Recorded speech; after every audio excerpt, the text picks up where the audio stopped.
औज़ुबिल्लाहिमिनश्शैतानिर्रजीम बिस्मिल्लाहिर्रहमानिर्रहीम अल्लाहुम्मा सल्लि अला सय्यिदिना व मौलाना मुहम्मद व अला आलिहि वसल्लम।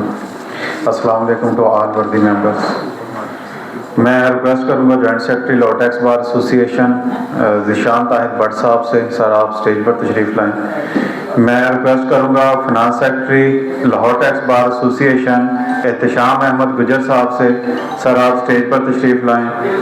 मैं रिक्वेस्ट करूंगा president Lahore tax bar association Muhammad Asif Rana साहब से, सर आप स्टेज पर तशरीफ़ लाएँ।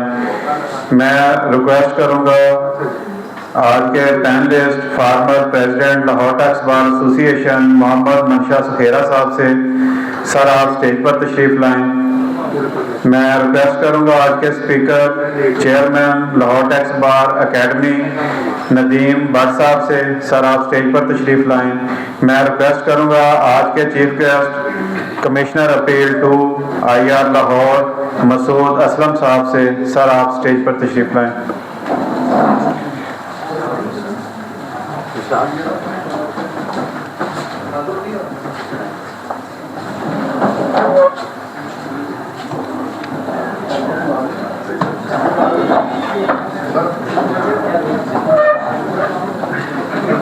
सर आपको वेलकम करते हैं।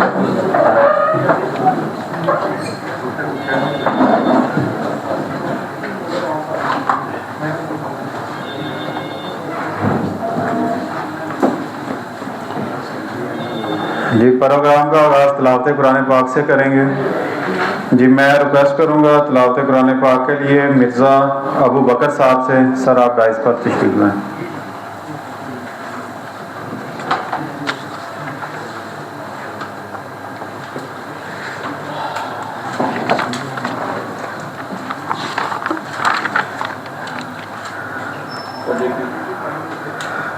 अऊज़ु बिल्लाहि मिनश्शैतानिर्रजीम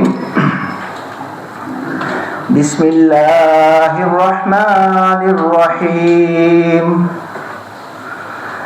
तबारकल्लज़ी नज़्ज़लल फ़ुरक़ान अला अब्दिही लियकूना लिलआलमीन नज़ीरा अल्लज़ी लहू मुल्कुस्समावाति वल अर्ज़ि वलम यत्तख़िज़ वलदन वलम यकुल लहू शरीकुन फ़िल मुल्कि व ख़लक़ कुल्ल शैइन फ़क़द्दरहू तक़दीरा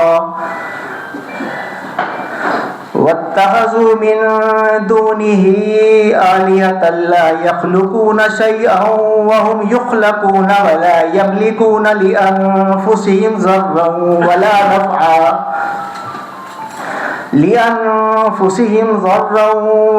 नफ़अन वला यमलिकून मौतन वला हयातन वला नुशूरा वक़ाल अल्लज़ीन कफ़रू इन हाज़ा इल्ला इफ़्कुन इफ़्तराहु व आनहु अलैहि क़ौमुन आख़रून फ़क़द जाऊ ज़ुल्मन व ज़ूरा वक़ालू असातीरुल अव्वलीन इक़्ततबहा फ़हिय तुमला अलैहि बुक्रतन व असीला कुल अंज़लहुल्लज़ी यअलमुस्सिर्र फ़िस्समावाति वल अर्ज़ इन्नहु कान गफ़ूरर रहीमा। सदक़ल्लाहुल अज़ीम।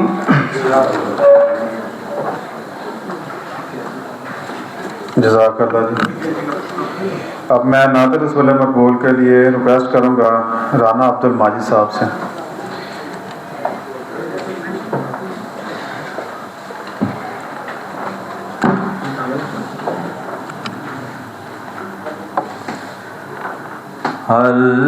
अल्लाहुम्मा सल्लि अला सय्यिदना व मौलाना मुहम्मदिन अल्लाहुम्मा सल्लि अला सय्यिदना व मौलाना मुहम्मदिन व अला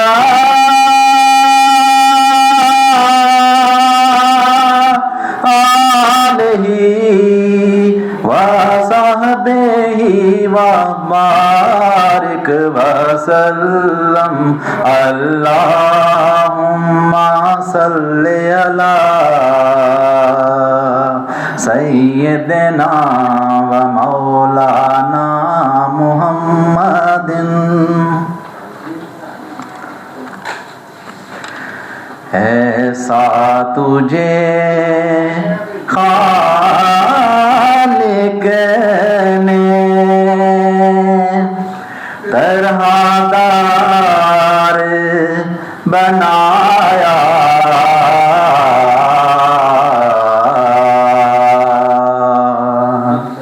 ऐसा तुझे खालिक ने तरहदार बनाया।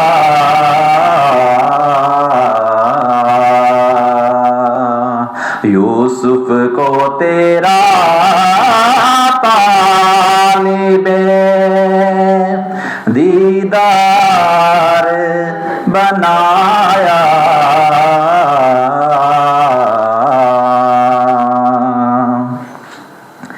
कौनैन बनाए गए सरकार की खातिर, कौनैन बनाए गए सरकार की खातिर, कौनैन की खातिर तुम्हें सरकार बनाया।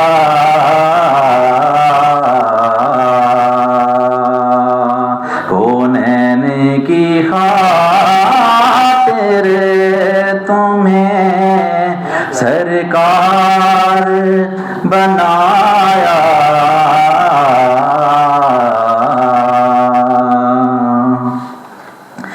कुंजी तुम्हें दी अपने खजानों की खुदा ने, कुंजी तुम्हें दी अपने खजानों की खुदा ने। महबूब क्या माने को मुख्तार बनाया। महबूब क्या माने को मुख्तार बनाया।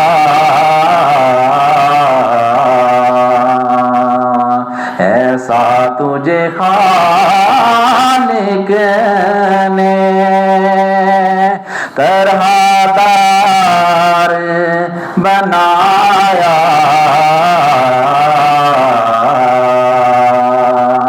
यूसुफ को तेरा तालिबे दीदार बनाया।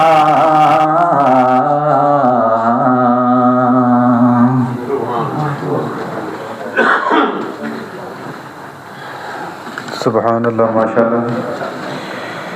वेलकम एड्रेस के लिए मैं रिक्वेस्ट करूंगा president Lahore tax bar association Muhammad Asif Rana साहब से।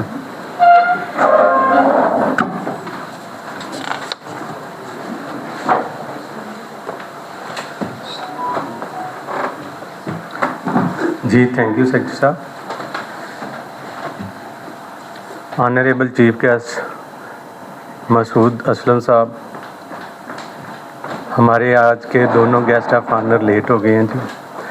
माई कैबिनेट, आज के स्पीकर नदीम अहमद भट्ट साहब, chairman Lahore tax bar academy, आज के पैनलिस्ट मोहम्मद मनशा सुकेरा साहब, farmer president Lahore tax bar association, esteemed members, ladies and gentlemen, अस्सलाम वालेकुम। मैं आप तमाम को यहाँ आमद पर वेलकम करता हूँ और आपका शुक्रगुजार भी हूँ।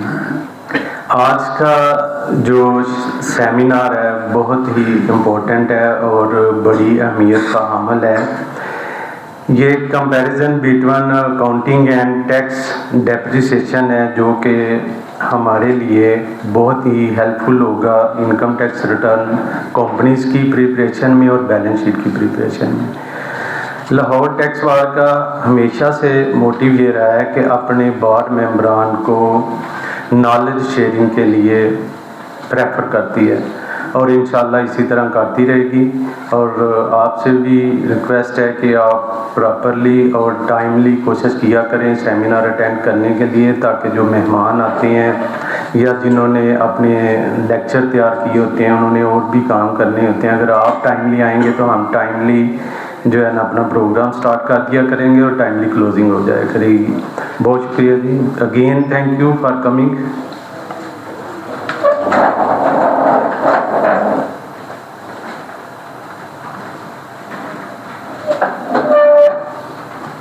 जी बहुत शुक्रिया प्रेसिडेंट साहब जी। मैं अब रिक्वेस्ट करूंगा आज के speaker chairman LTB academy Nadeem Bhatt साहब से कि वो डाइस पर तशरीफ लाएं और अपनी प्रेजेंटेशन प्रेजेंट करें।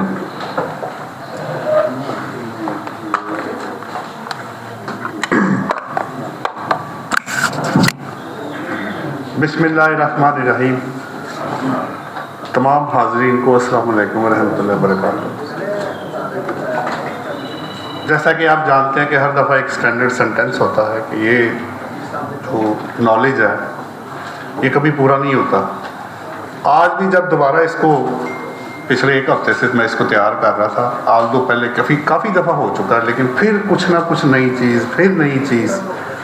तो वो एक समंदर की तरह नॉलेज है, आप जितना पानी इसमें से निकालेंगे उससे ज़्यादा अंदर आ जाएगा। तो अगर प्यास है, थर्स्ट है, जुस्तजू है, तो कोई ना कोई इनोवेशन नई चीज़ हर दफ़ा आ जाती है। अब without wasting any further time मैं आपको सीधा पहले एक ओवरऑल व्यू दूंगा, उसके बाद इसके अंदर आपको पता स्लाइड्स बने होते हैं, मैंने हाइपरलिंक लगाया होता है। सबसे पहले तो मैं पिछले सेशन में भूल गया था, हमने फेसबुक के ऊपर ना अपना एक ग्रुप बनाया हुआ है मेरी अकेडमी का, छोटा सा जो नाम है institute of taxation and finance. उस ग्रुप में आपने जाना, पेज में नहीं जाना, उस पर पहले पेज के ऊपर ना टैब बना होगा फाइल्स का, उसको क्लिक करें तो 2018 से लेके 26 तक की तमाम किताबें टैक्स की जो है उस लॉ के मुताबिक जो उस वक्त था उसको अपडेट करके अपलोड कर दिया।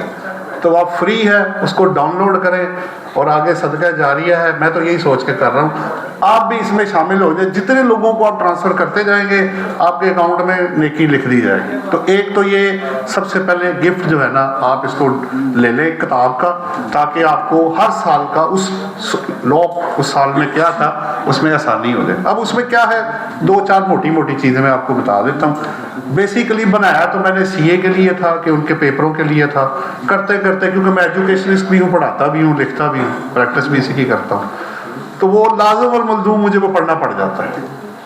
तो उसके अंदर टॉपिक वाइज जो है वो चैप्टर बने हुए हैं, इनकम टैक्स और सेल टैक्स और FED को कवर किया गया है। उसमें CA उसके साथ प्रैक्टिकल एग्जांपल्स हैं, मल्टीपल चॉइस क्वेश्चंस हैं जो विद सॉल्यूशन है, पास पेपर्स के सॉल्यूशन हैं उस लॉ के मुताबिक जो उस लॉ में थे। अगर आप 22 का सॉल्यूशन देखना चाहते हैं तो 22 की किताब निकाल लें, अगर 25 का चाहिए तो 25 की निकाल लें।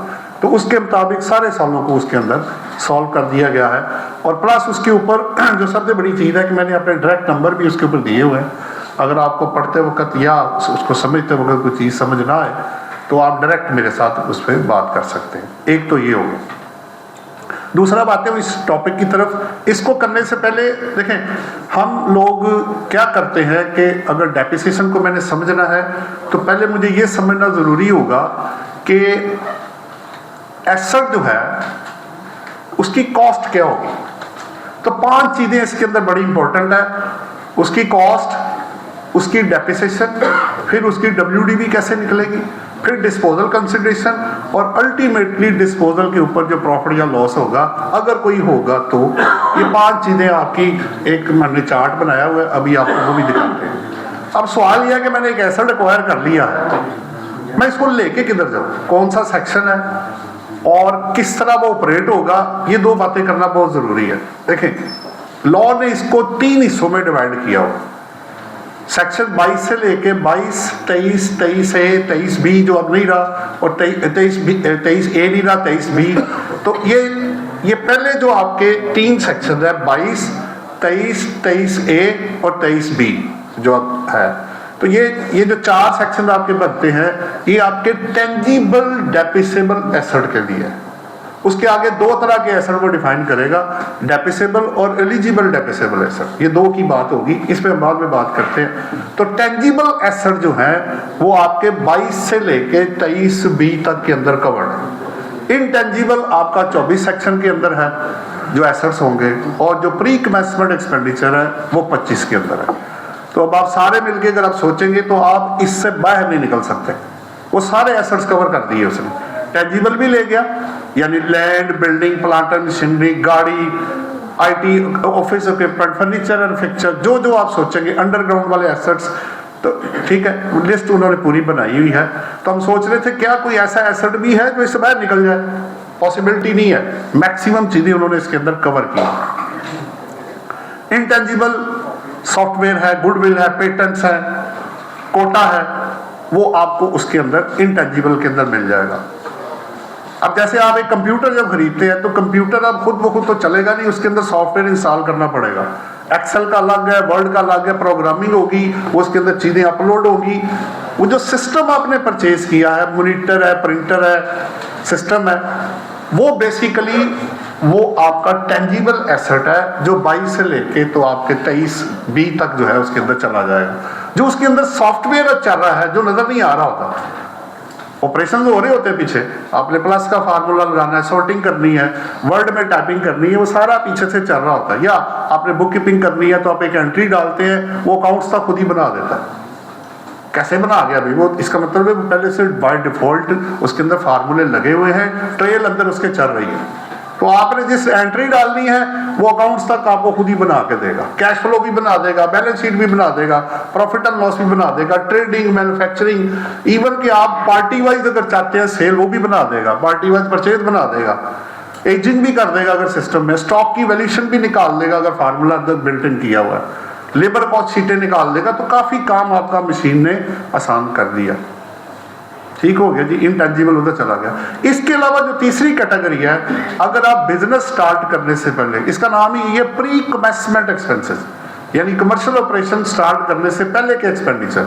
वो क्या हो सकता है, आप प्रोटोटाइप्स कोई सैंपल ले सकते हैं, फिजिबिलिटी रिपोर्ट हो सकती है, ट्रायल रन लॉस हो सकता है। एकदम से फैक्ट्री नहीं स्टार्ट की जाती, पहले ट्रायल रन किया जाता है। अच्छा भाई कुछ थोड़े से यूनिट बना के चेक करो, पब्लिक का ओपिनियन लेते हैं, क्या कहते हैं, यार ये चीज़ ठीक बनी है, इसकी मतलब अगर मसाला है तो जनाब ये मसाला ठीक, ये ज़्यादा तो नहीं कड़वा हो गया, ज़्यादा मीठा तो नहीं हो गया, ये बिल्कुल ही बेजायका तो नहीं हो गया। तो इसको ज़रा आप ट्रायल रन में ज़रा देखें, फिर हम आपको बल्क में इसकी चीज़ें बाद में बना के देंगे। तो वो कमर्शियल ऑपरेशन में आने से पहले वाला हिस्सा आपका चला गया प्री कमेंसमेंट में, इनटेंजिबल चला गया 24 में, और बाकी आपका जो टेंजिबल है ऊपर आपके 22 के अंदर, या नॉर्मल डेप्रिसिएशन है या स्पेशल अलाउंसेस आपके जो इनिशियल या आपका accelerated depreciation on alternate energy projects है। सो ये तो हिस्से हो गए इसके। अब ये तो मेरा एक स्कोप आ गया।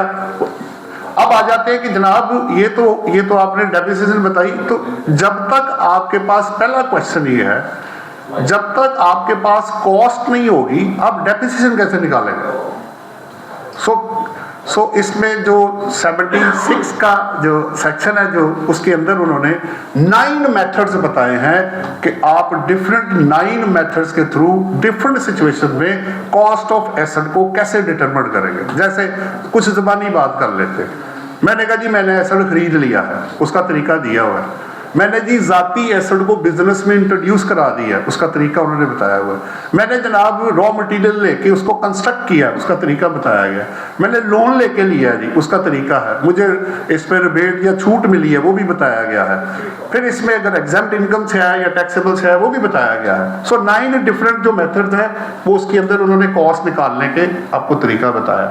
When you will after determining the cost, फिर आप आगे देखेंगे अच्छा भाई अब ये कौन सा एसेट है, ये टेंजिबल है, इनटेंजिबल है या प्री कमेंसरेट है, उसके मुताबिक उस सेक्शन या सेक्शन में जाके आप उस पर जो टैक्स की डेप्रिसिएशन है वो कैलकुलेट करेंगे। यहाँ अब ये तो हो गया एक ओवरऑल। अब अगर आप आज का जो मेरा हिस्सा है वो 8 क्वेश्चन मैंने इसके अंदर बनाए हुए हैं, वही मैंने आपके साथ शेयर करने हैं, ठीक है। बाकी रही बात डिस्पोजल कंसिडरेशन की, तो वो उसका सेक्शन अलग है, वो हम लेटर स्टेज पे जाके उसको देख लेंगे। तो आज का 2-3 चीजें मेन कवर्ड होगी। एक आपकी कॉस्ट ऑफ एसेट कैसे निकाली जाती है, दूसरा डेप्रिसिएशन कैसे निकाली जाएगी, तीसरा टैक्स डेप्रिसिएशन, फिर अकाउंटिंग और टैक्स डेप्रिसिएशन में फ़र्क क्या है, उसके को 12 पॉइंट्स का मैंने एक ही चार्ट बनाया है, उससे हम उसका फ़ायदा उठाएंगे। फिर एक प्रैक्टिकल 2 एग्जांपल बना दिए मैंने इसके अंदर, जिसमें अकाउंटिंग डेप्रिसिएशन एक निकाली गई है 3 एसेट्स पे, और उन्हीं को फिर टैक्स डेप्रिसिएशन में कैसे वो लेके गया है उसका भी एक चार्ट बना के फिर उसको मैंने उठा के रिटर्न के अंदर फीड किया। रिटर्न क्या कर रही है भाई, वो किन चीज़ों को कैसे उठाती है, ये एक टोटल हमारे पास एक स्कोप जो है वो आ जाएगा। इसको सर आगे कीजिएगा थोड़ा सा। ये स्कोप है जी, आप वही सेक्शन है और जरा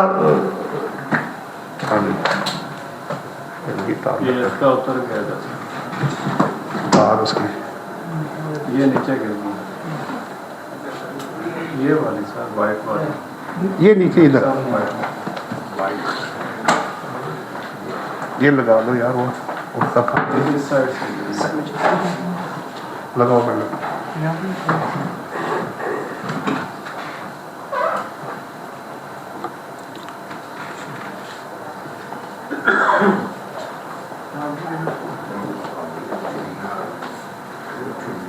अच्छा चले, अब इसमें मैं ये भी सोच रहा था, मैंने कहा अच्छा भाई मुझे किन चीज़ों पे मिलेगा, चलो वो तो मैं बनाऊंगा। एक नया क्वेश्चन मैंने फिर सोचा, क्या कोई ऐसी सिचुएशंस भी हैं जहां पे मुझे डेप्रिसिएशन नहीं मिलेगी, उसका भी मैंने एक चार्ट बना लिया। 6-7 क्वेश्चन मैंने बना के उसको ही एक जगह पे उसको फीड कर दिया।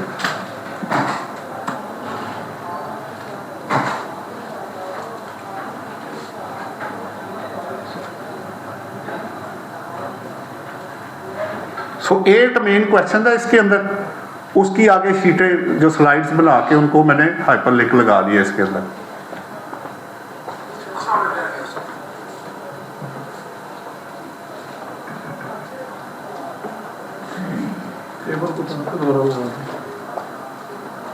क्या वो नहीं आ रहा स्क्रीन?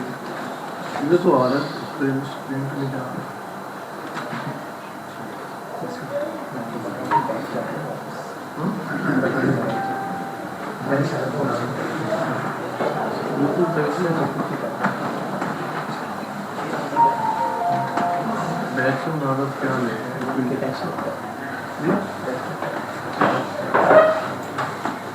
वो स्केप करेंगे तो फिर डेस्कटॉप पे अगर छोट होएगा फिर आ जाएगा। अच्छा चले शुरू करते हैं जी। जो चीज़ें ज़ुबानी मुझे याद है वो तो शुरू तो करें ना, इसको तो ये तो चलेगा, स्क्रीन पे तो मटीरियल आ जाएगा। सो पहला क्वेश्चन ये आ गया कि जनाब अगर मैं एसेट परचेज करता हूँ तो मैं कॉस्ट ऑफ जो एसेट है वो कैसे डिटरमिन करूँगा। 9 पॉइंट्स जिनमें से एक ये है, जो आपकी परचेज प्राइस है प्लस उसके अंदर आपके इंसिडेंटल एक्सपेंडिचर प्लस उसको इम्प्रूव करने के एक्सपेंडिचर और प्लस इसमें आप देखेंगे बड़ी इंटरेस्टिंग चीज़ उन्होंने लिखी हुई है डिस्पोजल एक्सपेंडिचर भी। लेकिन डिस्पोजल एक्सपेंडिचर आपने ज़हन में रखना है, जब at the time of disposal होगी और अगर वो होंगे उस वक्त वो कॉस्ट का हिस्सा बनेंगे। मसलन मैं कहता हूँ कि 5 साल बाद मैंने इसको 10 लाख रुपए का बेच देना है। आगे आपका स्क्रीन साइज जरा बड़ा कर दे बस नीचे से, चलो आगे बाहर यही फाइल है, इसी को सिलेक्ट करना।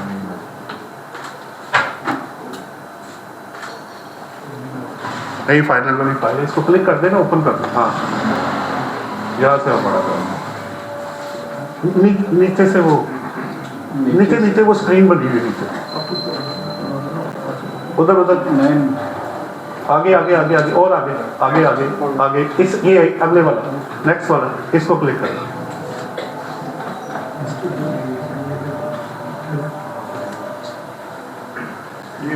जी आ गया। एक स्टेप आगे जाएंगे तो ये ठीक हो जाएगा। ये अब ठीक होगा, बस पीछे आ जाए। अब पीछे आते जाए एरो से करते जाए 1 पे आ जाएगा। बस आ गया। अब आगे चले। बस ये जी 8 क्वेश्चन है मेन आपके सामने। When it is deemed that अज़ान होगी मेरा यार 2 मिनट फिर हमें वेट कर लेते हैं तो फिर कर लेते हैं।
अच्छा जी, पहला का क्वेश्चन है जी, when it is deemed that an asset has been acquired. इसके ऊपर आके जरा क्लिक कीजिएगा जी कर्सर को, तो वो शीट पे पहुंच जाएगा। इस लाइन के ऊपर क्लिक करता ये एक्विजिशन है जी आपके पास 75 का सेक्शन का सब सेक्शन 5 और 6। अब ये क्या कहता है कि जब आप एसेट एक्वायर्ड कर लेते हैं, कब? जब आप बिगिंस टू ओन कर लें या ग्रांटेड एनी राइट, अगर आपको राइट मिल जाए यूज का, या बिगिंस टू ओन आप कर ले, पैसे दे के आपके पास आ जाए। 2 बातें। तीसरा हमने कहा अगर आप पर्सनल एसेट को उठा के बिजनेस में ले आते हैं तो वो एक्विजिशन समझा जाएगा। अब ऑब्वियसली उस डेट में जो फेयर मार्केट वैल्यू होगी वो कॉस्ट बन जाएगी। मसलन मैं अपनी गाड़ी, मैं कहता हूँ भाई घर में चला ली काफ़ी, इसको उठा के बिजनेस में इंट्रोड्यूस करवा देता हूँ, AOP में या पार्टनरशिप में या कंपनी में भी इवन आ सकती, मसला कोई नहीं है। तो मैंने कहा जी ऐसे है कि मार्केट वैल्यू लगवा लेते हैं कि अगर ये करोला गाड़ी है तो फर्ज करें ये 60 लाख की गाड़ी है, तो जिस दिन मैं बिजनेस में इंट्रोड्यूस करवाऊंगा उस दिन की जो फेयर मार्केट वैल्यू होगी, ये टैक्सेशन लॉ आपको वो एज ए कॉस्ट के तौर पे वो अलाउ कर देगा, जिस पे कि आप अपनी टैक्स डेप्रिसिएशन जो है अनलेस अदरवाइज स्टेटेड हो तो आप क्लेम कर सकते हैं। तो ये तो पहला सवाल ये है कि कब समझा जाता है कि मैंने एसेट एक्वायर कर लिया। उसके बाद ही बाकी बातें शुरू होंगी ना, बाकी लड़ाई तो बाद में होगी कि जी रेट क्या होगा, कि किसको मिलेगा किसको नहीं मिलेगा, किस सेक्शन में जाएगा। तो पहला एक्विजिशन का था। अच्छा, इसके ऊपर अब मेन पे क्लिक करें, आप वापस आ जाएंगे, इसी तरह फार्मूला चलेगा इसी हेडिंग पे। तो ये दूसरा क्वेश्चन ये है, who when and how claim tax depreciation under the income tax ordinance 2001। ये भी मैंने अपने पास से बनाया और फिर इसका एक चार्ट बना लिया। सो आप देख सकते हैं कि जो पहला कॉलम है ऑब्वियसली सीरियल में 6 है। हेडिंग आप देखते हैं नॉर्मल डेप्रिसिएशन से लेके मैं नीचे प्री इन्वेस्टमेंट तक तमाम मैंने सेक्शन आपके कवर कर लिए। सिर्फ एक जो थर्ड है ना आपका जो फर्स्ट ईयर अलाउंस, ये 2021 में फाइनेंस एक्ट ने खत्म कर दिया था, अब वो अवेलेबल नहीं है। लेकिन अगर आपका केस 2021 से पहले का है और उस वक्त वो सेक्शन इंटैक्ट था, तो आप उन सालों में वो वाली डेप्रिसिएशन जो स्पेशल अलाउंस है आप क्लेम अभी भी जो हो चुका हुआ है, बात है रिटर्न तो फाइल हो चुकी हुई, तो ये इंटैक्ट है to the extent of tax year 2021 तक, यानी 30 जून 21 तक था, उसके बाद ये फारग हो गया। अब क्या है आगे, पहले आप देखेंगे मैंने कहा, मैंने अपने आप से सवाल किया एज ए स्टूडेंट समझ के, मैंने कहा यार ये किसको मिलेगा, ये डेप्रिसिएशन कौन क्लेम करेगा? तो एनी पर्सन का वर्ड है, सवाए अगर आप देखते हैं कि चौथे के अंदर कंपनी मैनेजिंग इंडस्ट्री अंडरटेकिंग, उसके अलावा बाकी सब में कोई भी बंदा, चाहे वो इंडिविजुअल है, कंपनी है, एओपी है, वो अगर वो प्री कंडीशन मेट करता है या करती है, तो उसको आप ये अमोर्टाइजेशन, डेप्रिसिएशन या इनिशियल या जो भी अवेलेबल होगा आप क्लेम कर सकते हैं। दूसरा क्वेश्चन आया ये कब मिलेगा? दूसरा क्वेश्चन के अगर आप एसेट को ओन्ड एंड यूज्ड, 22 का सबसेक्शन 1 क्लियरली ये बताता है कि जब तक आप एसेट को इस्तेमाल नहीं करेंगे, एक दिन, एक महीना, एक साल, 6 महीने, एक क्वार्टर, उसके बगैर आप टैक्स में डेप्रिसिएशन नहीं क्लेम कर सकते। ओन्ड एंड यूज्ड वर्ड है, पार्टली और फुली, वो अपनी जगह पे रहेगा, वो मैं बाद में आऊंगा, उस पर भी एक क्वेश्चन है। लेकिन एक तरफ तो लॉ ये कहता है कि आप अगर एक दिन भी एसेट इस्तेमाल कर लेंगे तो आप टैक्स की डेप्रिसिएशन पूरी क्लेम कर सकते हैं। लेकिन दूसरी तरफ सब सेक्शन 3 या 4 है, वो ये कहता है कि अगर आपने बिजनेस के अलावा इस्तेमाल किया तो वो डेप्रिसिएशन आपको नहीं मिलेगी। मसलन मैंने एक गाड़ी है, उसको 6 माह बिजनेस के लिए इस्तेमाल किया और 6 माह मैंने पर्सनल इस्तेमाल कर लिया। अब वो जो पर्सनल वाला है उसको सेक्शन 21 हिट हो जाएगा, क्योंकि आपने अदर देन बिजनेस इस्तेमाल करेंगे तब भी निकल जाएगा 20 में से, और प्लस वो पर्सनल की वजह से भी उसमें से बाहर निकल जाएगा। तो जो बिजनेस का यूज होगा, अगर बिजनेस के अलावा यूज नहीं है तो बेशक एक दिन भी इस्तेमाल किया बिजनेस के लिए तो पूरे साल की डेप्रिसिएशन टैक्स की आप क्लेम कर सकते हैं। नंबर 1। बाकी जो इंटेंजिबल है वो आपको पता है वो यूजफुल लाइफ पे है। अब उसमें थोड़ा डिफरेंस ये है कि वो कहता है जी कम से कम 2 साल और अपर लिमिट उन्होंने लगा दी है 15 साल। 15 से आप ऊपर नहीं जा सकते, मैक्सिमम 15 साल है अगर आपको लाइफ का नहीं पता, और अगर पता है तो जो लाइफ होगी उसके मुताबिक आप उसको अमोर्टाइज कर देंगे। प्री कमेंसमेंट तो बड़ा सिंपल है, आपको पता है वो 20% स्ट्रेट लाइन बेसिस पे देता है, यानी आप 5 सालों में उसको अपने रिटर्न के अंदर जाके आप उसको क्लेम कर सकते हैं। आखिरी यदि हो है, अगर रेट आ गया, जारी बात है जो 3rd शेड्यूल है उसमें नॉर्मल का मैंने एक चार्ट बनाया हुआ है तो मैं आपको अभी दिखाता भी हूँ। उसमें 5 स्लैब जो है ना आपके बने हुए हैं, वो अभी आपको मैं दिखाता हूँ। बाकी ईडीए जो आपका जो आएगा, अब आगे जो फर्स्ट ईयर इनिशियल असोसिएटेड में इन तीनों में ईडीए वो वर्ड यूज करेगा, एलिजिबल डेप्रिसिएबल एसेट। तो उन्होंने 4-5 वो जो केसेस बताए हैं कि उनको निकाल के जो एसेट्स होंगे वो एलिजिबल होंगे, वो भी मैं अभी आपको दिखाता हूँ। उसमें जारी बात है जो plant and machinery already use in Pakistan है, बिल्डिंग भी अब उसके अंदर शामिल है, motor vehicle, passenger transport vehicle not applying for hire है, या वो एसेट जो ऑलरेडी आप एक्सपेंस क्लेम कर चुके हैं वो ईडीए की डेफिनेशन में शामिल नहीं होगा।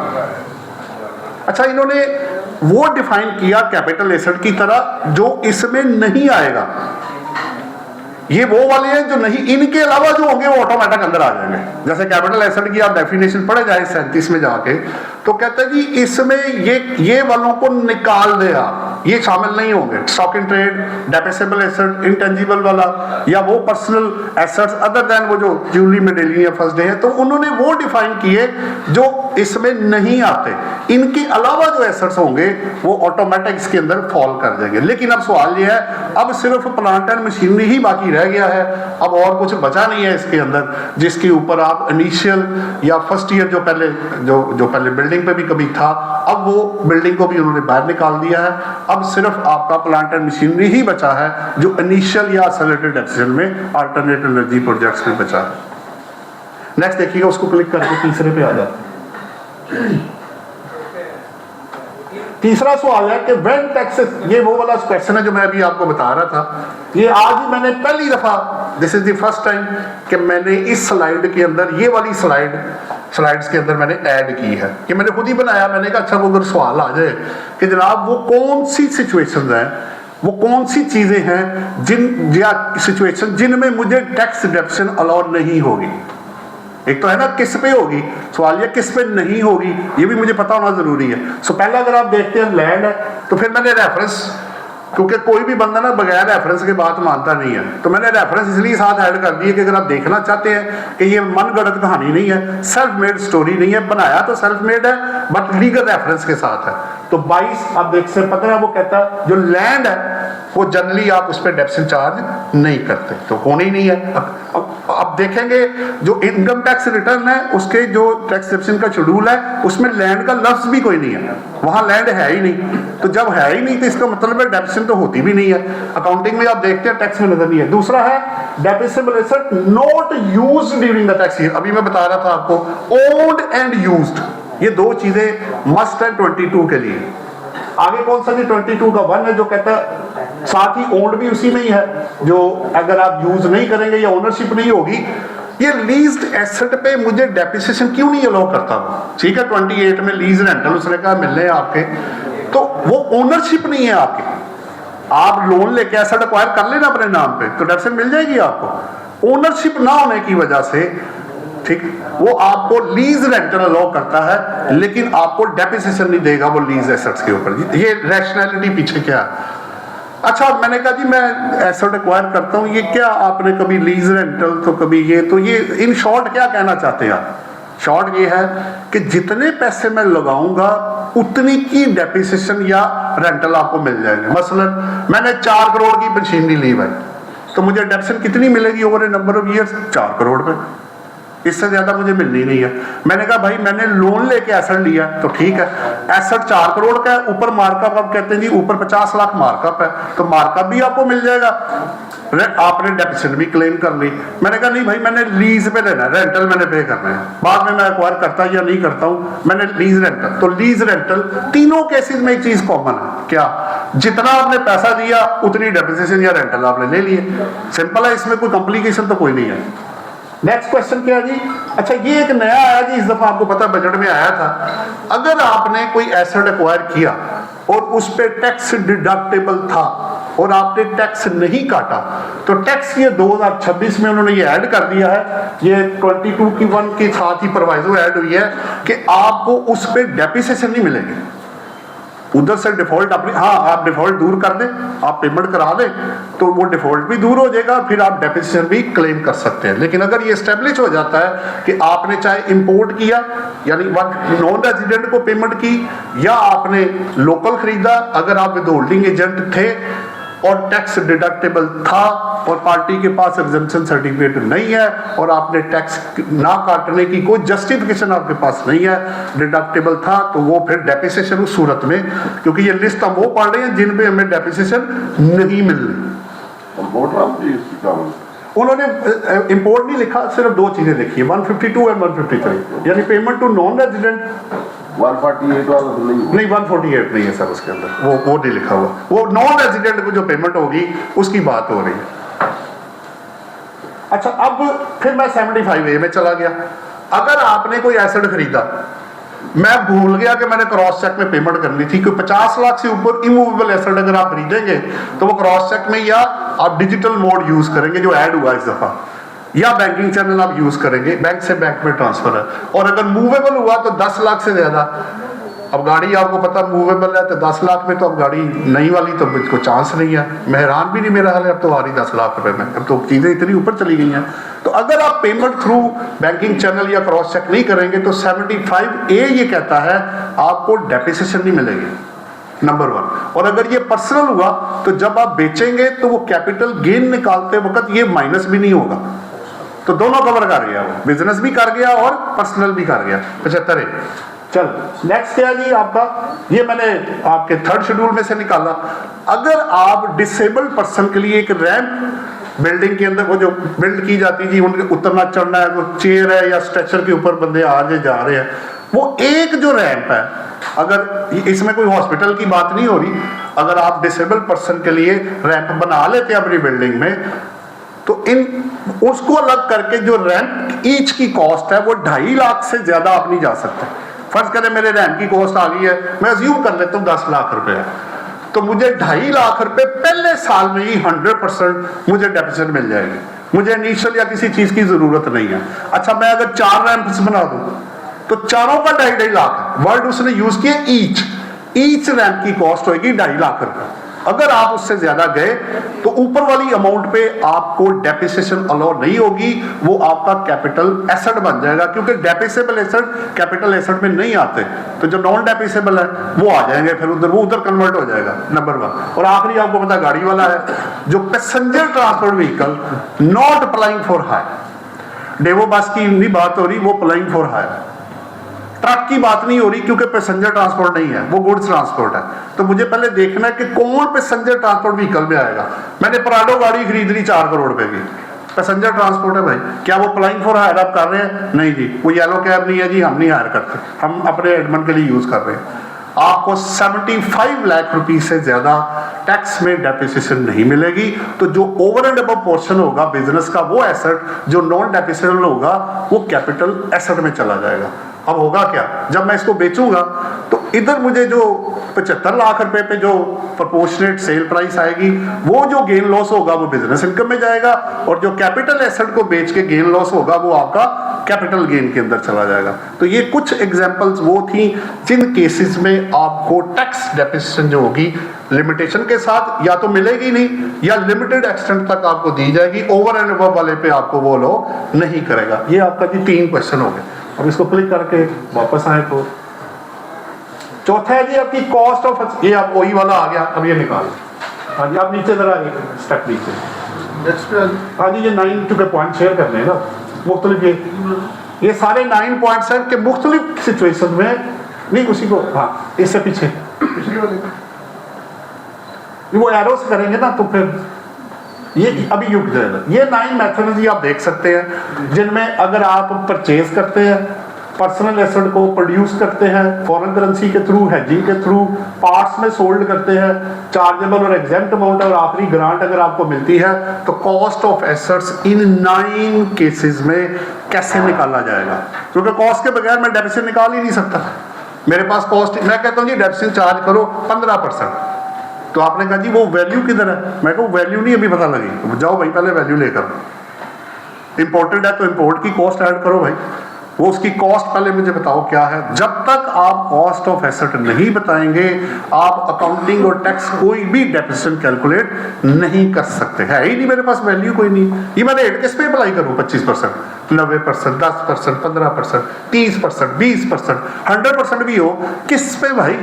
कॉस्ट चाहिए मुझे, तभी मैं आगे जा सकता हूँ। फिर ही WDV आएगी, फिर डेप्रिसिएशन होगी। बहरहाल अच्छा जी, अब जरा एरो से जरा नीचे कीजिए। ये मैंने आसान लफ्जों में क्या किया, मैंने इक्वेशन बना ली, क्योंकि टाइम लिमिटेड होता है तो उसी में करना होता है। पहला जी आपने परचेज, जैसे मैंने बताया, तो आप देख सकते हैं कंसिडरेशन जो दी आपने या इन काइंड। मसलन मैंने आपसे कहा जी आप मुझे अपनी प्लांट एंड मशीनरी 4 करोड़ रुपए की दे दें, उसके साथ मैं ऐसे करूंगा, मैं आपको एक प्राडो गाड़ी दूंगा, वो मेरी है 3 करोड़ रुपए की। आप वैल्यू लगवा ले अपने एसेट की, मैं अपनी लगवा लेता हूँ। मार्केट के मुताबिक मैं आपको दूंगा टोटल 4 करोड़ रुपए, जिसमें 3 करोड़ रुपए की मेरी गाड़ी होगी या मशीनरी होगी, और प्लस मैं आपको चेक दूंगा साथ 1 करोड़ रुपए का, तो आपका मेरा 4 करोड़ का हिसाब बराबर हो जाएगा। तो पेमेंट भी हो सकती है, इन काइंड भी हो सकता है, दोनों भी हो सकते हैं। इन काइंड भी है तो आप ऐड करेंगे, फिर इंसिडेंटल एक्सपेंसेस आपने ऐड करने, अल्टरेशन और इंप्रूव। ये अकाउंटिंग का प्रिंसिपल है कि जब तक एसेट को वर्किंग कंडीशन में नहीं ले आते हम पहली दफा, तो वो तमाम कॉस्ट हम उसके अंदर ऐड करते हैं। एक एक्सेप्शन इसके अंदर है जो मैंने रेड की, डिस्पोजल एक्सपेंसेस तब आप ऐड करेंगे जब आप डिस्पोज कर रहे हो। एक्विजिशन के वक्त डिस्पोजल कॉस्ट नहीं आनी, मैं तो बेच ही नहीं रहा अभी, और एस्टिमेशन बेस पे ऐड नहीं करना आपने, अगर उस वक्त वो डिस्पोजल कॉस्ट। जी सर जी, प्रेजेंट क्लोज वाला बात को वेलकम करते हैं हम, आते हैं गेस्ट ऑफ ऑनर हैं हमारे। चलो जी, सो पहला दूसरा मैंने आपको बता दिया था कि जब आप पर्सनल एसेट को बिजनेस में लेके आते हैं तो उसकी जो fair market value at the date of introduction in the business होगा, वो दूसरे वाला पॉइंट आपके सामने। एरो से जरा आगे फिर डाउन बस। अब आगे जी मैंने एसेट खरीदने की बजाय मैंने उसको कंस्ट्रक्ट कर लिया, सारा कुछ वही है, फर्क सिर्फ ये पड़ेगा कि मटेरियल लेबर एफओएच बीच में ऐड होगा, बाकी सारा कुछ उसी तरह ही है। चौथा क्या है जी, फॉरेन करेंसी के थ्रू अगर आप कोई एसेट लेते हैं, मैंने एक लोन लिया फॉरेन करेंसी में, $1 लाख मैंने लोन लिया, मैंने एसेट खरीदा, जब तक वो लोन मैं वापस नहीं करूंगा, अगर उसकी प्रिंसिपल अमाउंट में कुछ चेंज आती है, क्योंकि रेट आपको पड़ता है बढ़ भी सकता है, कम भी हो सकता है, मैंने डॉलर्स में लिए हैं तो डॉलर ही वापस करने पड़ेंगे मुझे, टर्म्स एंड कंडीशन इस तरह। तो अगर मैंने लिया था 200 रुपए के हिसाब से, डॉलर के हिसाब से, जब मैंने वापस किया तो 3 सिचुएशन हो सकती है, या डॉलर का रेट बढ़ जाएगा, या कम हो जाएगा, या बराबर हो जाएगा। तो तीनों सूरतों में बराबर वाले में तो कुछ नहीं करना, अगर आपने ज्यादा पैसे वापस किए तो वो कॉस्ट में ऐड हो जाएगा, अगर कम हुआ तो फिर आप उस वक्त जो वैल्यू होगी उसमें से वो माइनस कर देंगे। ये बेसिकली प्रिंसिपल। पांचवा आप देखेंगे अक्वायर्ड अंडर हेजिंग। हेजिंग में असल में होता है, ये भी हमारी डिस्कशन हो रही थी, हम बैंक को जाके ये कहते हैं कि जनाब ये एसेट मैंने मंगवाना है, आज मैं आपके साथ ये एग्रीमेंट कर लेता हूं कि आज रेट है, फर्ज करें $250 डॉलर का रेट है, मैं अज्यूम कर रहा हूं, लेकिन 3 महीने बाद, 1 महीने बाद, 2 महीने बाद जब मेरा एसेट आएगा, मुझे ये $250 पे ही चाहिए। ये बढ़ भी गया तो आपका, ये कम भी हो गया तो आपका, उसके अगेंस्ट बैंक आपसे चार्ज करेगा एक्सचेंज रिस्क फी। अब हम ये कह रहे हैं कि एक्सचेंज रिस्क फी को लिखा तो नहीं हुआ, लेकिन चूंकि आपने पेमेंट करनी है तो आपको तो 250 के हिसाब से एसेट मिल जाएगा, और जो एक्सचेंज रिस्क फी है उसमें उसको आप कैपिटलाइज कर लें तो ज्यादा बेहतर है, क्योंकि वो भी कॉस्ट आप ही की है उसी एसेट की वजह से। अब मसला ये है कि अगर वो सस्ता हो गया तो आपकी तो कॉस्ट उधर ही रहेगी, बैंक को डबल बेनिफिट होगा अगर रेट कम हुआ, एक तो वो डॉलर कम जाएंगे, दूसरा प्रॉफिट उसका जो है वो ज्यादा हो जाएगा। तो वो अपनी एक्सचेंज रिस्क फी इस तरह सेट करेगा ताकि अगर रेट ये कल को बढ़ता है तो वो पैसे यहां से कंपनसेट करके आपसे ले ले। नेक्स्ट देखें जी जरा एरो से, ये सोल्ड इन पार्ट्स है। अब ये प्रैक्टिकल एग्जांपल मैं एक बता देता हूं, जैसे आपने एक गाड़ी ली, आपने उसको कुछ अर्सा इस्तेमाल किया, तो मैंने आपको ये कहा कि भाई बात ये है कि आपकी गाड़ी का जो डेक है ना वो मुझे बहुत पसंद आ गया, मुझे सिर्फ आप अपना डेक दे दें, मुझे गाड़ी पूरी नहीं चाहिए। अब सवाल ये कि मैंने तो पूरी गाड़ी खरीदी थी, अब मेरे पास सिर्फ डेक की कॉस्ट नहीं है, तो वो ये लॉ ये कह रहा है कि जब आप उसको अक्वायर आपने किया था, जब आपने, आप देखेंगे वर्डिंग लिखी हुई fair market value at the time of acquisition, जब आपने एक्वायर किया था तो आप मार्केट से सर्च करेंगे कि भाई अगर मैं सिर्फ डेक के साथ गाड़ी खरीदता तो कॉस्ट क्या थी, डेक के बगैर क्या होगी, तो दोनों की कॉस्ट आपको अलग अलग करनी पड़ेगी उस फेयर मार्केट वैल्यू की रेशो में। फिर आप अपनी, क्योंकि मुझे सिर्फ डेक की कॉस्ट चाहिए, मैं सिर्फ डेक बेच रहा हूं, मैं गाड़ी नहीं बेच रहा, तो उसको अलग करने का तरीका उन्होंने ये बताया है कि फेयर मार्केट वैल्यू की रेशो में उसकी टोटल प्राइस को जो है वो डिवाइड कर दें, तो आपके पास डेक की कॉस्ट लगा। मसलन मैं कहता हूँ जी डेक का पोर्शनमेंट के बाद आ गया 2 लाख रुपए का, अगर 50 लाख की टोटल गाड़ी थी तो 2 लाख मैं अलग कर दूंगा कॉस्ट, और 48 लाख मेरा हो जाएगा गाड़ी की कीमत विदाउट डेक के। तो 2 लाख को मैं डेप्रिसिएट करूंगा, उसकी WDV निकालूंगा, अगर यूज करने के बाद है तो उसको बेचूंगा तो गेन या लॉस आपके पास आ जाएगा। लेकिन मैं कॉस्ट ऑफ डेक निकाल रहा था बेचते वक्त। अच्छा, ये दोनों 7 और 8 इकट्ठे ही हैं। एक बंदे ने सवाल किया जी अगर मैं एग्जेम्प्ट इनकम से एसेट लूं या चार्जेबल टैक्सेबल इनकम से एसेट लूं, उसका कॉस्ट ऑफ एसेट से कोई लेना देना नहीं। अगर आप होंडा वालों के पास जाते हैं, उन्हें जाके कहते हैं जनाब चूंकि मेरी इनकम एग्जेम्प्ट फ्रॉम टैक्स है तो ये गाड़ी कितने की देंगे, वो कहेगा भाई कि 1 करोड़ की है। फिर आप कहे जी वो टैक्सेबल है, उसने कहा भाई मेरा उससे कोई लेना देना नहीं है, मुझे आप एग्जेम्प्ट इनकम से आओ या टैक्सेबल से आओ, मैंने आपको 1 करोड़ की गाड़ी देनी है। तो वो उसके साथ कोई लेना देना नहीं है, वो आपने टोटल उसको उधर ही रखना है, वो चाहे एग्जेम्प्ट से आप परचेज करें या टैक्सेबल से करें, उसका कॉस्ट ऑफ एसेट पे कोई इंपैक्ट नहीं आएगा। टोटल जो आप पे करेंगे वही आपकी कॉस्ट बनेगी। आखिरी बड़ा इंटरेस्टिंग है जी, इस पे भी काफी होमवर्क करना पड़ गया। उसमें होता ये है, 2 प्रैक्टिकल केसेस भी हमें फेस करने पड़ गए। एक केस में ये हुआ, एक बंदे ने एसेट इंपोर्ट किया 1 करोड़ रुपए का, मान लेते हैं जी। अब फेडरल गवर्नमेंट ने ये कहा कि भाई बात सुनो, तुम ऐसे करो, ये एसेट इंपोर्ट करोगे तो इसकी कॉस्ट का 10% हम तुम्हें रिबेट देंगे, सब्सिडी देंगे या कमीशन देंगे, छूट देंगे। अब रिबेट के ट्रीट करने के दो प्रैक्टिकल में तरीके आ रहे हैं। एक ये है, आपको सरकार ये कहती है कि जनाब आपने इंपोर्ट किया है, ये जो 10 लाख आपको वापस आएगा ना, ये एग्जेम्प्ट फ्रॉम टैक्स है। और दूसरे एग्रीमेंट में वो ये कहते हैं ये जो 10 लाख हमने आपको वापस किया है, इस पे जाके एफबीआर को टैक्स आप जमा करें। अब ये दो तरह के केसेस दोनों में फेस करने पड़ गए। तो एक एग्जम्पशन है सेकंड शेड्यूल की, और एक है कि अगर वो टैक्सेबल है तो दोनों चीजें आपकी कवर हो जाएंगी। सवाल ये है कि लॉ ये अब ये कह रहा है कि अगर आपने उस पर टैक्स पे करना है, फर्ज करें मेरा 1 करोड़ रुपए एसेट है, उन्होंने कहा जी ये 10 लाख आपको वापस ले लें, तो मेरी जेब से 90 लाख गया है।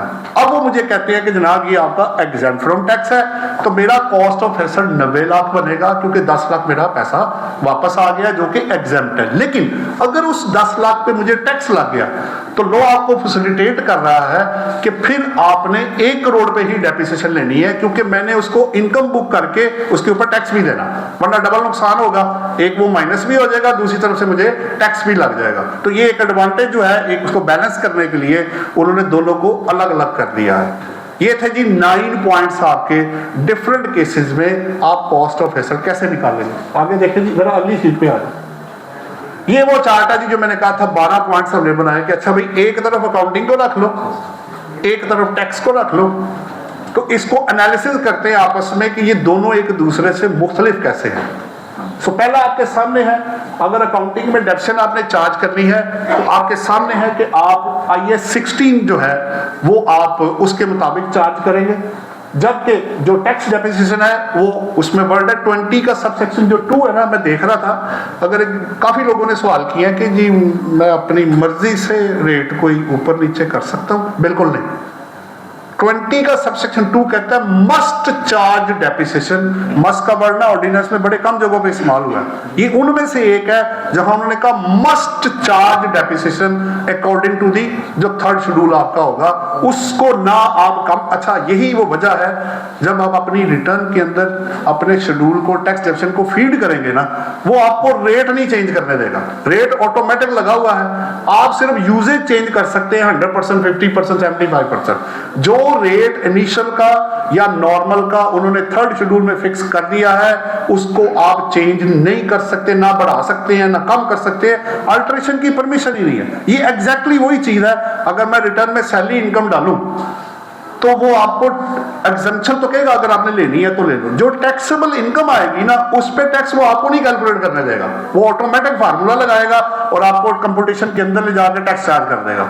तो रीजन ये कि ये अपनी मर्जी से कुछ चीजें कम या ज्यादा ना कर दें, तो वो उन्होंने टैक्स के रेट को पीछे से फिक्स कर दिया है, तो उसको आप चेंज नहीं कर सकते।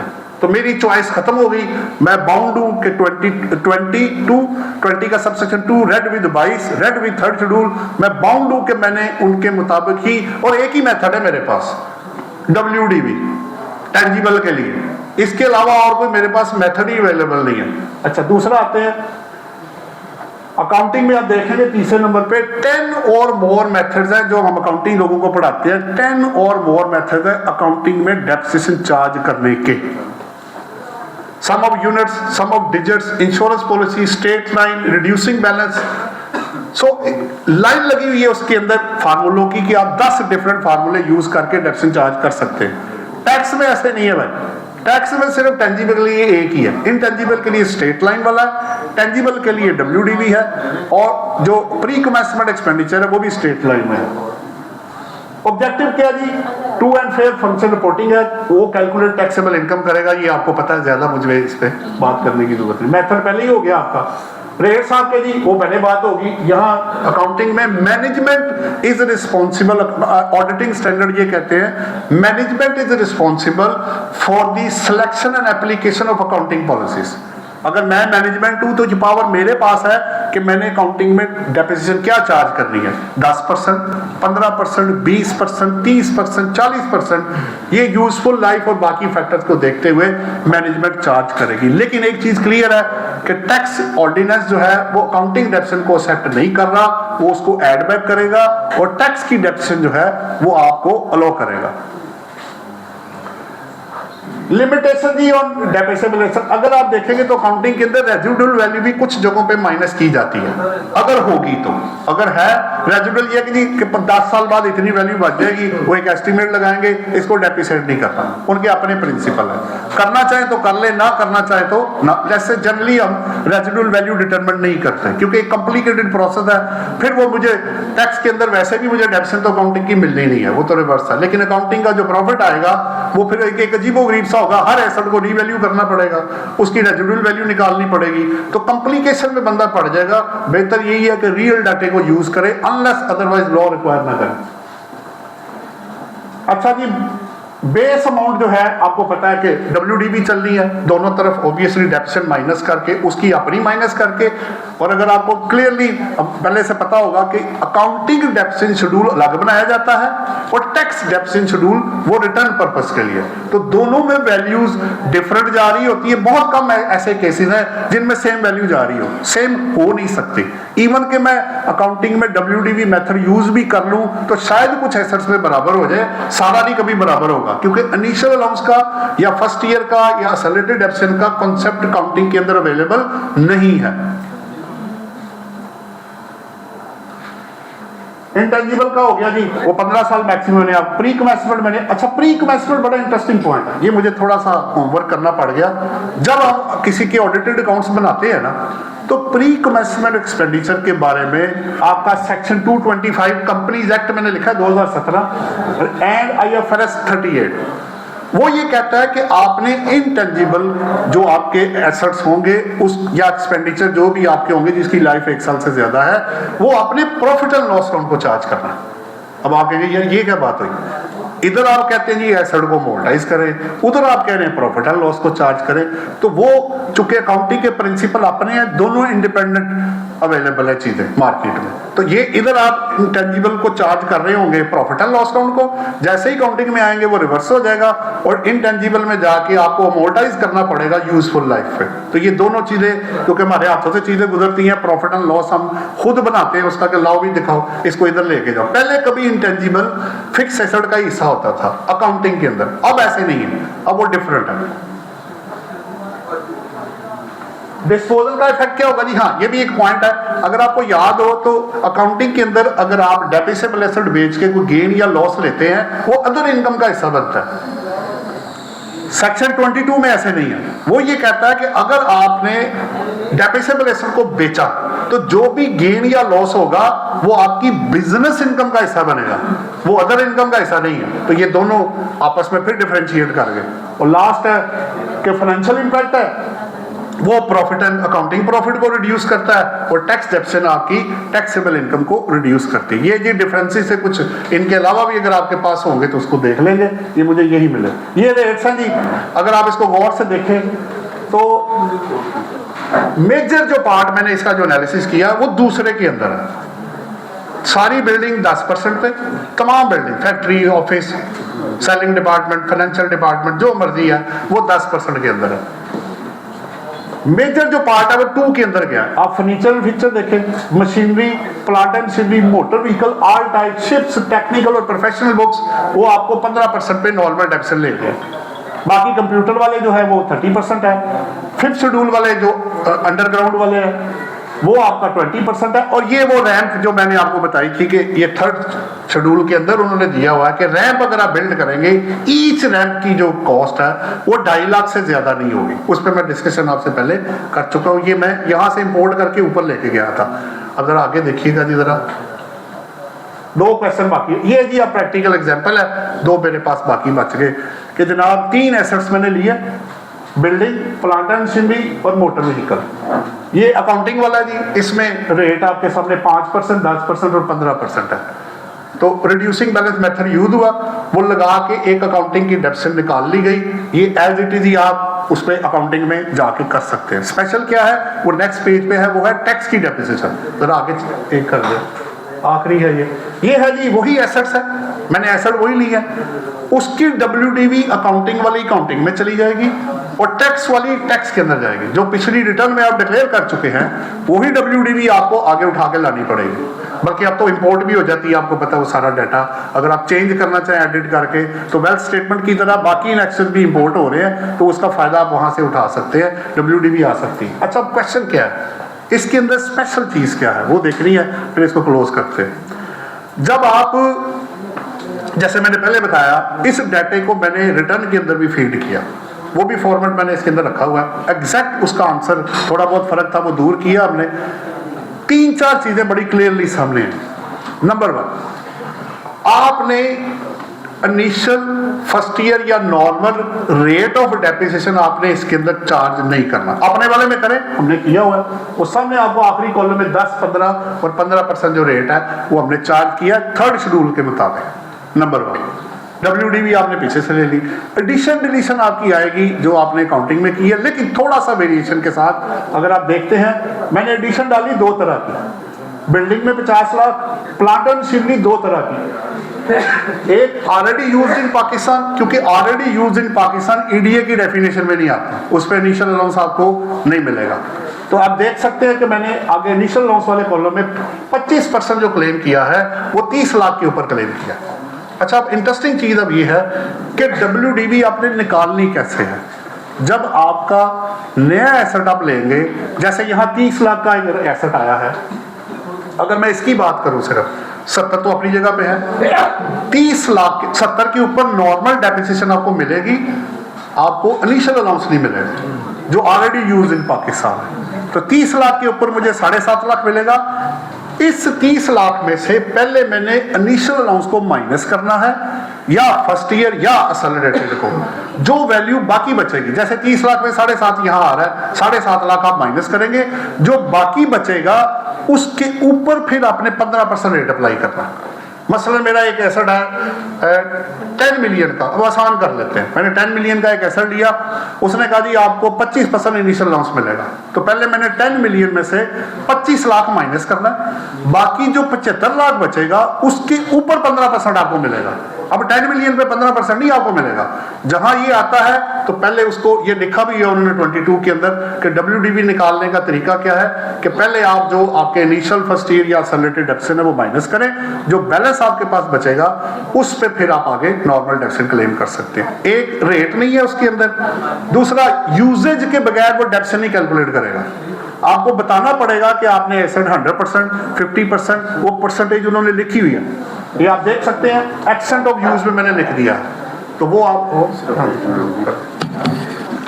मैं जी महमूद अहमद क्लासरा साहब को वेलकम करता हूं और रिक्वेस्ट करता हूं कि आप स्टेज पर तशरीफ लाएं।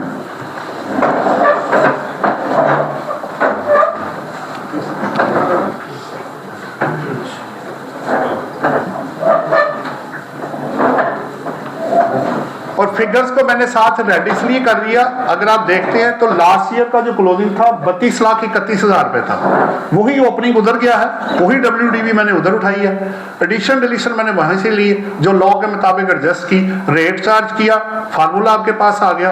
अच्छा अब एक रेट का यूजेज के बगैर, अच्छा मैंने वैल्यूज डाली तो वो डेप्रिसिएशन ही ना निकाले, वो एक्सटेंट ऑफ यूज आपको बताना पड़ेगा। 100% आप लिखेंगे तो फिर वो ऊपर कैलकुलेट प्रेस करेंगे तो उसको वो कैलकुलेट कर देगा। तो ये कुछ इसमें फॉर्मेट वो भी है जो रिटर्न के अंदर था, वो एज इट इज इसका आंसर सेम आ रहा है। तो ये कुछ पॉइंट्स थे जो मैंने कोशिश की कि आपको 8 पॉइंट्स के अंदर कवर कर दूं। आपका जो बाकी का हिस्सा नेक्स्ट सेक्शन में वो मैं करूंगा, वो होगा जब भी इंशाल्लाह मौका मिलता है, एक डिस्पोजल कंसिडरेशन और फिर उसका जो गेन या लॉस आपके पास आएगा उसको स्पेशल जो पॉइंट्स है उस पर कैसे डिस्कस किया जाता है। अभी तक अगर कोई क्वेश्चन होगा तो वो आप उस पर रेज कर सकते हैं।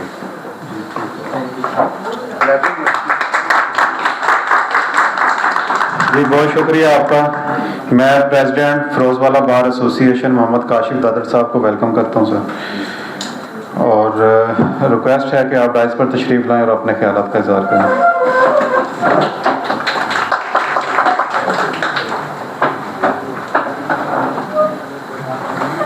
नहमदुहु नुसल्ली अला रसूलिल करीम अम्मा बाद फ़ौज़ बिल्लाहि मिनश शैतानिर रजीम। ऑनरेबल प्रेसिडियम और मुअज़्ज़ज़ अरकान टैक्स बार, अस्सलाम वालेकुम। सबसे पहले मैं मुअज़्ज़ज़ मेहमान गिरामी में मसूद असलम साहब को और लाहौर टैक्स बार के प्रेसिडेंट राना मोहम्मद आसफ जो मेरे बड़े भाई हैं, असद हनीफ सेक्रेटरी साहब, एहतशाम गुज्जर साहब मेरे छोटे भाई हैं, जीशान ताहर भट्ट साहब, इन तमाम दोस्तों का तहे दिल से मशकूर हूँ कि उन्होंने मुझे यहाँ बुला के एज ए गेस्ट मुझे इज़्ज़त बख्शी। मैं उन तमाम दोस्तों का तहे दिल से मशकूर हूँ। बेसिकली फ़रोज़वाला और लाहौर में मैं समझता हूँ कोई फ़र्क नहीं। लाहौर और फ़रोज़वाला एक बार ही हैं तकरीबन। फ़रोज़वाला बार टैक्स बार में हम देखें तो बड़े नामवर टैक्स बार में नाम पैदा किए हैं, जिनमें मेरे बड़े भाई सामने बैठे हुए हैं, मोहसिन विरक साहब, एहसन विरक साहब और एहतशाम गुज्जर साहब। इसी तरह बेशुमार नाम हैं जिन्होंने फ़रोज़वाला से तल्लुक़ रखते हुए टैक्स बार में एक अच्छा मकाम अपना पैदा किया। तो मैं तमाम दोस्तों का मुझे यहाँ इनवाइट करने के बाद तहे दिल से मशकूर हूँ। वस्सलाम। अल्लाह ताला आपका हामी और नासर हो। जी बहुत शुक्रिया आपका। अब मैं रिक्वेस्ट करूंगा आज के chief guest commissioner appeal Lahore Masood Aslam साहब से कि आप डाइस पर तशरीफ लाएं।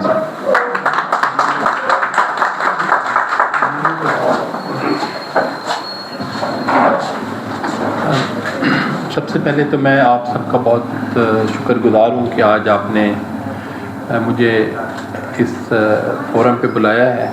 हमारे लिए बहुत इज़्ज़त की बात है और उसके बाद एक इल्मी और बड़े ही ज़रूरी और अहम, जो कि अक्सर नज़रअंदाज हो जाता है, अकाउंटिंग वर्सेस डिप्रिसिएशन, इस पर बल्कि बहुत ज़रूरत है कि मज़ीद इस तरह के फॉर्म्स किए जाएँ। बल्कि मैं समझता हूँ कि वर्कशॉप्स भी कर सकते हैं ताकि आमने सामने बैठ के जो है वो, जैसे हम लोग पढ़ते थे इनकम टैक्स एकेडमी में, तो हमें वो बुक्स देते थे कि आप इसमें वर्किंग करके बताएं कि जी इसमें एक बिल्डिंग भी है, उसमें एक कार भी है और उसमें फ़लानी चीज़ें हैं, तो ये जी हमें करके बताएं। तो वो जो करने से काम आता है वो बहुत अच्छा है।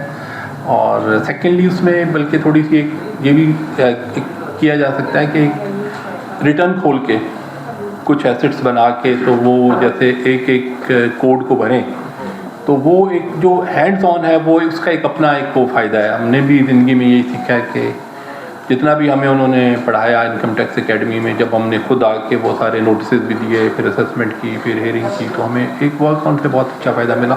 बट ये तो एक ऐसे एक तजावीज़ हैं, वो तो हर चीज़ की बेहतरी आपको पता है, जितना भी आप कर लें वो तो उससे मज़ीद बेहतरी की भी गुंजाइश रहती है।